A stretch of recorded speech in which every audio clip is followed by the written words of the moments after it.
साधु और चूहा की कहानी। एक नई कहानी में आपका स्वागत है।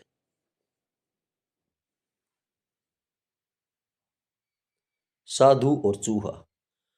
महिल रोपेमेम नामक एक गांव दक्षिण शहर के पास भगवान शिव का एक मंदिर था।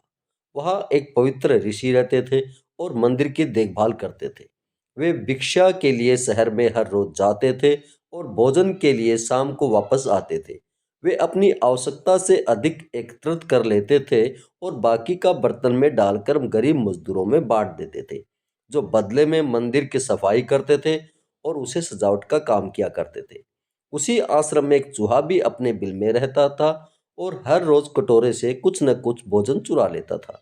जब साधु को एहसास हुआ कि एक चूहा भोजन चोरी करता है, तो उसने उन्होंने इसे रोकने के लिए सभी तरह की कोशिश की। उन्होंने कटोरे के काफी ऊंचाई पर रखा ताकि चूहा वहां तक पहुंच न सके, और यहाँ तक कि एक छड़ी के साथ चूहे को मार भगाने की भी कोशिश की। लेकिन चूहा किसी भी तरह कटोरे तक पहुंचने का रास्ता ढूंढ लेता और भोजन चुरा लेता।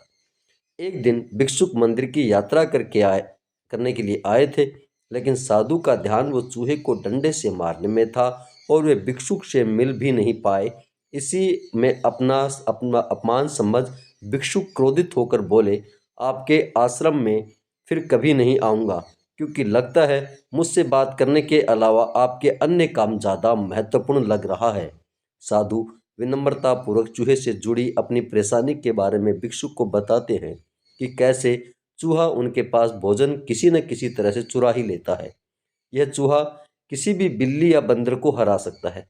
अगर बात मेरे कटोरे तक पहुंचने की हो तो मैंने हर कोशिश की, लेकिन वो हर बार किसी न किसी तरीके से भोजन चुरा लेता है। भिक्षुक ने साधु की परेशानी को समझा और सलाह दी। चूहे में इतनी शक्ति, आत्मविश्वास और चंचलता के पीछे अवश्य ही कुछ न कुछ कारण होगा।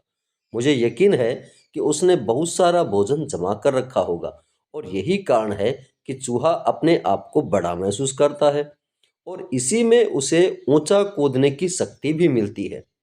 चूहा जानता है कि उसके पास कुछ खोने के लिए नहीं, इसलिए वो डरता नहीं।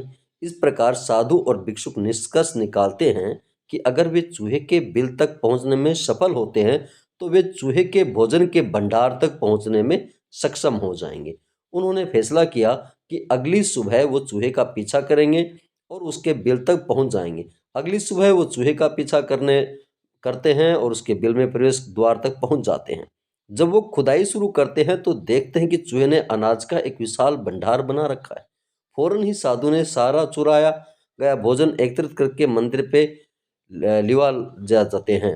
वापस आने पर अपना सारा अनाज गायब देख चूहा बहुत दुखी हुआ और उसे इस बात का गहरा झटका लगा और उसने सारा आत्मविश्वास खो दिया।